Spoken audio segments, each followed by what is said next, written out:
Greater Noida से एक बड़ी और सकारात्मक खबर। हाल ही में हुए विवाद के बाद आज जाट और गुर्जर समाज के सम्मानित और गणमान्य लोग एक साथ बैठे। इस बैठक में वरिष्ठ नेता राजकुमार भाटी ने अपने पिछले वक्तव्य पर गहरा खेद प्रकट किया। भाटी ने स्पष्ट किया कि उनकी बात का संदर्भ कुछ और था, लेकिन दोनों समाजों की भावनाओं का सम्मान करते हुए उन्होंने खुले दिल से क्षमा याचना की। वहीं समाज के वरिष्ठ लोगों ने भी बड़ा दिल दिखाते हुए आपसी भाईचारे और एकता की मिसाल पेश की और उन्हें माफ कर दिया। ये बैठक केवल एक गतिरोध का अंत नहीं, बल्कि सामाजिक सौहार्द, एकता और सनातन भाईचारे का एक बेहद खूबसूरत संदेश है। हमारे देश में जो एक हमारे राजकुमार भाटी जी के बयान के बाद में जो जगह जगह वीडियो चल रही हैं, आज यहाँ नोएडा में दोनों समाज के लोग, जाट और गुर्जर दोनों समाज के लोग यहाँ बैठे हुए हैं। जो बयानबाजी हुई उसमें हमारे भाटी जी मान रहे हैं कि कुछ चीजें मैं बोलना कुछ चाहता था, लोगों ने समझा कुछ, उसके परिप्रेक्ष्य में ही आज यहाँ हम इकट्ठे हुए हैं। राष्ट्रीय जाट महासभा भारत के प्रतिनिधित्व को करते हुए जो हमने 22 तारीख का एक इनके घर पे घेरने का भी एक पहले रूपरेखा तैयार करी थी, लेकिन जो विचार थे हमारे उससे हम आपस में दोनों सहमत हैं और उन्होंने हमें बताया कि ये नहीं था और उसको हम अगर कोई ऐसी चीज है तो वो मानने को भी तैयार है कि ऐसा उन्होंने वैसे बोला नहीं, लेकिन वो मानने को तैयार है। उसी के परिप्रेक्ष्य में आज हम यहाँ सारे इकट्ठे हुए हैं और भाटी जी अपनी इस बारे में अपनी वार्ता रखें। धन्यवाद प्रमुख साहब। हम यहाँ पर ग्रेटर नोएडा में विनोद राठी जी के आवास पर, एडवोकेट साहब के आवास पर बैठे हैं। हमारे साथ एडवोकेट भूपेंद्र चौधरी जी हैं, अजय प्रमुख साहब हैं, सुधीर चौधरी बाहुबली जी हैं, आनंद चौधरी जी हैं, डॉक्टर दिग्विजय भाटी हमारे अनुवास आए हुए हैं, किसान यूनियन के नेता हैं, और अमरजीत जी हैं, सोनू गुजर जी हैं, मंथन प्रधान जी हैं, गौतम गुजर जी हैं, नंदे यादव हैं, विकास जी हैं, खेड़ा से, मोतीनगर से, पुष्पेंद्र सिंह तोमर हैं, रविंदर सिंह जी हैं, आशीष तोमर जी हैं।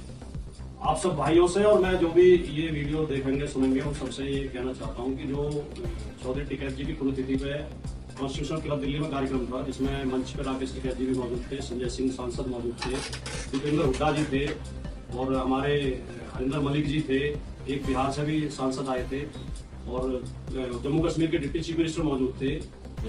कई वरिष्ठ लोग वहाँ थे और ज्यादा संख्या में, वहाँ सबसे ज्यादा संख्या जाट समाज की थी, दूसरे नंबर पर गुर्जर समाज की। वहां जो मैंने बोला था और मेरी जो नियत रही थी कि जब भी किसी बात को, कही हुई बात को समझना हो तो उसका संदर्भ और नियत जरूर समझनी चाहिए। मैं आज से नहीं, 1990 से ये हर वक्तव्य में जब भी कोई मुझे मौका मिलता है मैं ये कोशिश करता रहता हूँ कि जाट गुर्जर यादव एकता के बारे में बात करूं और मैं हमेशा ऐसे उदाहरण देता रहूं जिससे जाट और गुर्जर के बीच में एकता, भाईचारा बढ़े। उस दिन भी मेरी नियत यही थी। मैंने कहा महाभारत जो हुई थी, महाभारत में बेशक उस समय जातियां नहीं थी, जातियां बाद में बनी होंगी, लेकिन हम ही लोग थे जो महाभारत में थे, जाट और गुर्जर ही थे। और मथुरा से हम जो यादव आए, श्री कृष्ण जी आए थे फैसला करने के लिए, वो भी हमारे रिश्तेदार थे।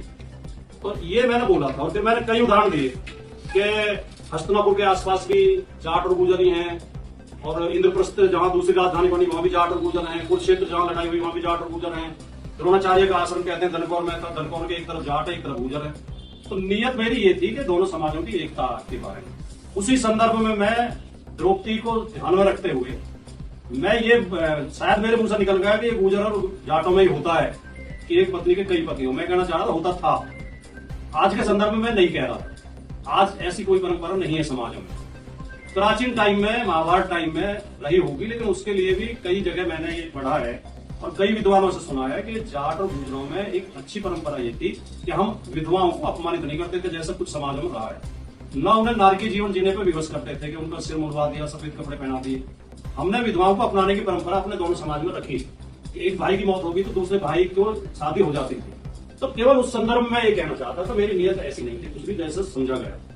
और इसके बाद जो मुझे बहुत भद्दी गालियां मेरे बच्चों के लिए, मेरे लिए दी गई है, मेरे लिए बहुत चिंताजनक है कि दोनों समाज अपने हैं, अपना घर है, अपने घर के लोग जब गाली देते हैं तो बहुत बुरा लगता है। बाहर का कितना बड़ा शत्रु हो आदमी उसे सहन कर सकता है, घर का आदमी विरोध में हो जाए तो बहुत पीड़ा होती है। तो मेरी पीड़ा को भी समझो।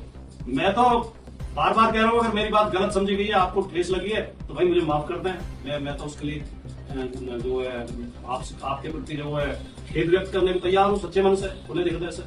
लेकिन जिन लोगों ने मेरे लिए इतनी गंदी गालियां बती, उन्हें नहीं समझाओ कि अपना आदमी कोई गलती भी करते, जान पूछ के भी नहीं की, लेकिन जान पूछ के भी करते थे। यार एकदम इतने विरोध में हो जाओगे, वो भी तो तुम्हारे बच्चे हैं जिन्हें तुम गाली दे रहे हो। अगर अपनापन समझ रहे हो, समाज को समझ रहे हो, तो और इसमें 1 या 2% लोग उस पार्टी के भी घुसे हुए हैं जो आईटी सेल में बहुत माहिर है। वे लोग ऐसा भ्रम भी पैदा कर रहे हैं जाट गुजर कभी एक हो ही नहीं सकते, इनकी तो कल्चर ही अलग है, ये तो अलग अलग फिर जाती हैं, इनके तो आपस में मेल ही नहीं है, इनका तो संघर्ष ही रहा हमेशा। ऐसा कुछ भी नहीं है। मैंने भी इतिहास बहुत गौर से पढ़ा है।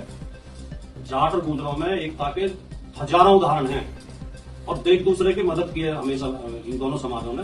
हमारा एक जैसा पेशा, एक जैसी कल्चर है, एक जैसा पहनावा, एक जैसी बोलचाल है, एक जैसे संस्कार हैं, एक जैसे तीज त्योहार हैं। और मैंने तो बचपन से जितनी कहानी सुनी है हमारे यहाँ, तो अब बाकी का मुझे पता नहीं, हमारे यहाँ तो हर कहानी ऐसे शुरू होती है कि एक जाट और गुजर की दोस्ती थी। कभी दुश्मनी की कहानी मैंने नहीं सुनी, दोस्ती की कहानी सुनी है। तो भाइयों मेरी भावना को समझो और उस संदर्भ को समझो और उस कार्यक्रम को समझो, कार्यक्रम क्या था। और यार वो अखिल भारतीय जाट महासभा की तरफ से कार्यक्रम था, उस कार्यक्रम में मैं जाटों के खिलाफ बोल के आता इतना मूर्ख हूं मैं। तो अब इस विवाद को यही मेरी अपील है और मैं ये अपील अपनेपन में कर रहा हूँ, अपना मानते हुए सब। पार्टी जी का स्वागत है। पार्टी जी ने एक बहुत बड़े दिल से और एक सच्चे दिल से दोनों समाजों से माफी मांगी है और सच्चाई ये है, समझने में गलती हमसे भी हुई है और कभी कभी किसी चीज को काट छाट कर पेश किया जाता है, कुछ शरारती तत्व होते हैं, लेकिन माफी मांगने के बाद तो हमें भी बड़ा दिल दिखाना चाहिए और हम भी भाटी जी का स्वागत करते हैं। इसमें एक बात और है, जिस तरीके से भाटी जी के वक्तव्य का विरोध दोनों ही समाज के लोग कर रहे हैं, मेरी उन दोनों समाज से एक अपील है, लोकतंत्र में विरोध बहुत जरूरी है, होना चाहिए। और ये जो भाटी जी का वक्तव्य था, इससे जो अधिकतर जनमानस है उसकी भावनाओं को ठेस पहुंची है। उनका विरोध तो जायज बनता है, लेकिन विरोध का जो तरीका उन लोगों ने अपनाया है ये सभ्य समाज में कतई स्वीकार नहीं हो सकता। राजनीति भाटी जी करते हैं, भाटी जी का परिवार राजनीति करता है, उनकी पत्नी, उनके बच्चे, उनकी माता, उनके पिता, उनके रिश्तेदार। जिस तरीके से मैं उन लोगों से कहना चाहता हूँ, जिस भाषा का वो इस्तेमाल कर रहे हैं वो भाषा स्वीकार नहीं है और हमें बेहद दुख है और मैं यकीन करूंगा क्या वो भी इस पर खेद व्यक्त करेंगे। और हम किसान बिरादरी से हैं और ये बिरादरी खुद किसान ही में आपस में जुड़े हुए हैं और ये विवाद हमें यहीं खत्म करके आपस में सौहार्दपूर्ण तरीके से वार्ता रख के कार्य करने चाहिए। सामाजिक सौहार्द को बनाएगा। धन्यवाद भाटी जी। धन्यवाद भाटी जी, बहुत बढ़िया आपने समय से